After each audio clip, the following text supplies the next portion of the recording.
25 años de chavismo en Venezuela, 11 años de mandato ininterrumpido del señor Nicolás Maduro y ahora, como se dice popularmente, a la brava pretende comenzar un tercer mandato en una ceremonia de acto de posesión que el oficialismo trabajó con muchísimo cuidado, que anticipó, que tuvo ires y venires, pero que de todas maneras es considerada espuria tanto por la oposición como por la comunidad internacional. María Alejandra, ¿por qué nos decía usted que no tenemos imágenes de ese acto de posesión para un tercer periodo de Nicolás Maduro?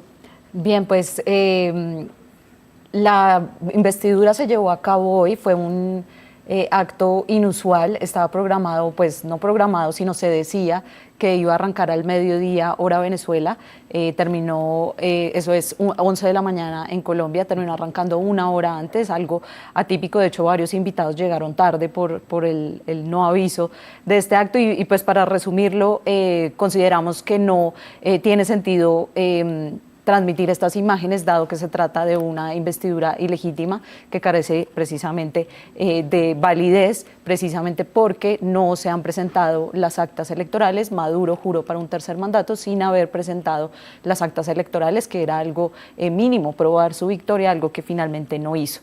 Pero quisiera comentar algo más sobre la jornada, ¿no? Todo ha sido atípico en el día de hoy. En Colombia, del lado de Colombia, nos levantamos con la sorpresa del cierre de la frontera, cuando se había dicho que no se iban a cerrar las fronteras. En Cúcuta amanecieron con los puentes bloqueados por contenedores, horas después se retiraron estos contenedores, miembros de la Guardia Bolivariana se quedaron ahí custodiando por una eventual llegada de Edmundo González, que pues está a la espera de cuál es su paradero actual y cuál va a ser su destino. Pero muchas otras cosas también fueron atípicas. Bueno, sobre esto de la frontera, también vale la pena decir que Colombia se pronunció diciendo que había sido una decisión unilateral. Colombia siempre dijo vamos a mantener nuestras fronteras abiertas. Del lado colombiano se mantienen abiertas las fronteras, pero pues sin duda este cierre afecta a muchas personas por vía terrestre, por vía aérea, porque el espacio aéreo también está cerrado. Han corrido voces de que va a haber ayuda y asistencia para las personas que, entre comillas, se quedaron varadas en la frontera. Esto todavía no ha sido confirmado oficialmente por ninguna autoridad nacional en Colombia, pero estamos a la espera de finalmente si esto finalmente se concreta. Lo otro atípico de la jornada pues fue la poca información que había antes del acto de investidura. Hasta ayer prácticamente no había una lista oficial de asistentes. No se sabía un orden del día, a qué hora iba a comenzar exactamente. Se empezó a decir luego que a las 12 del día hora de Venezuela, se inicia luego sorpresivamente una hora antes. No había certeza de qué jefes de Estado iban a ir. Finalmente, pues cuando se inicia la ceremonia vemos que no son muchos, por lo menos de América Latina se cuentan apenas Díaz-Canel de Cuba y Daniel Ortega de Nicaragua.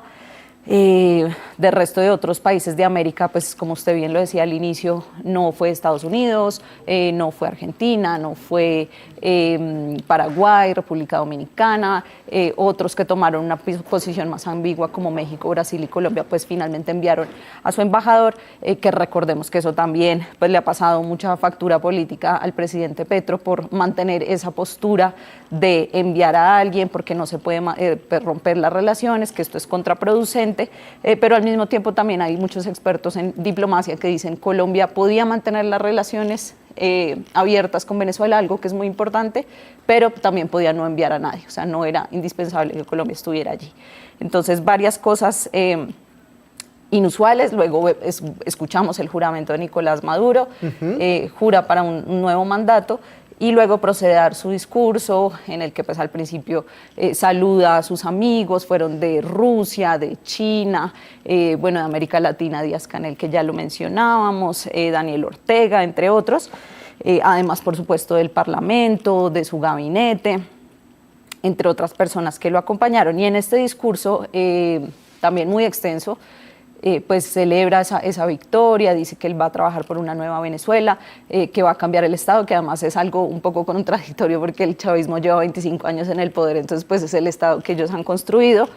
Y luego pues ya pasa a algo más concreto, que es su plan de 7 puntos de transformación para Venezuela, que era un poco su plan de gobierno que se anunció desde la campaña, que incluye distintos puntos sobre economía, geopolítica, medio ambiente y bueno, una agenda de 7 puntos, y anuncia esta reforma constitucional que ya se había anticipado un poquito, sobre la cual no hay muchos detalles, pero que según él es para democratizar más al país. Sin embargo, pues se teme que sea simplemente un instrumento para pues atornillarse más en el poder y aumentar los mecanismos de concentración del poder y la represión.